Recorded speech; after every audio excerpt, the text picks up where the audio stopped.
សហរដ្ឋអាមេរិកនិងអ៊ីស្រាអែលវាយប្រហារអ៊ីរ៉ង់ទីក្រុងតេអេរ៉ង់បានបើកការវាយប្រហារសងសឹកភ្លាមខណៈដែលខ្លួនបានបញ្ជាក់ពីការស្លាប់របស់មេដឹកនាំអស់ជាច្រើនទសវត្សរ៍អាយ៉ាតូឡាអាលីខាមេណៃក្នុងការវាយប្រហាររបស់សហរដ្ឋអាមេរិកនិងអ៊ីស្រាអែល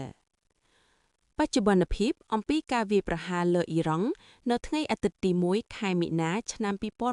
2026ពី CNN ស្ថានភាពបច្ចុប្បន្ន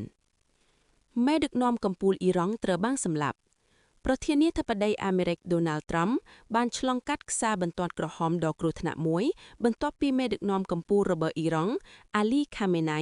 ត្រូវបានសម្លាប់នៅក្នុងការវាយប្រហាររបស់សហរដ្ឋអាមេរិកនិងអ៊ីស្រាអែលលើអ៊ីរ៉ង់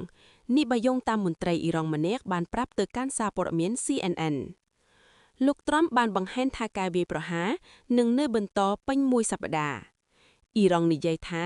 ការវាយប្រហារមួយបានសម្លាប់ក្មេងស្រីជាង100នាក់នៅសាលាបឋមសិក្សាមួយក្បែរមូលដ្ឋានយោធាការវាយប្រហារសងសឹកអ៊ីស្រាអែលនិយាយថាខ្លួនបានធ្វើការវាយប្រហារជាថ្មីនៅក្នុងបេះដូងរបស់ទីក្រុងតេអេរ៉ង់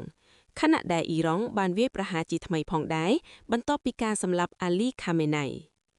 អ៊ីរ៉ង់បានវាយប្រហារមូលដ្ឋានយោធាអាមេរិកអ៊ីស្រាអែលនិងគោលដៅនានានៅទូទាំងតំបន់រួចហើយជម្លោះនេះបានបំផ្លាញមជ្ឈមណ្ឌលអាកាសចររញ្ជួយតំបន់ដែលមានប្រជាជនរស់នៅច្រើននិងរំខានដល់ការដឹកជញ្ជូនប្រេង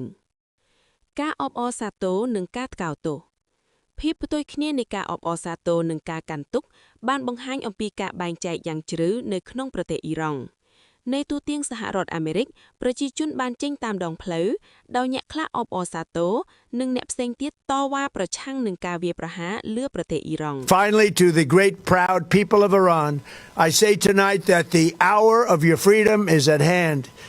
Stay sheltered, don't leave your home. It's very dangerous outside. Bombs will be dropping everywhere. When we are finished, take over your government. It will be yours to take.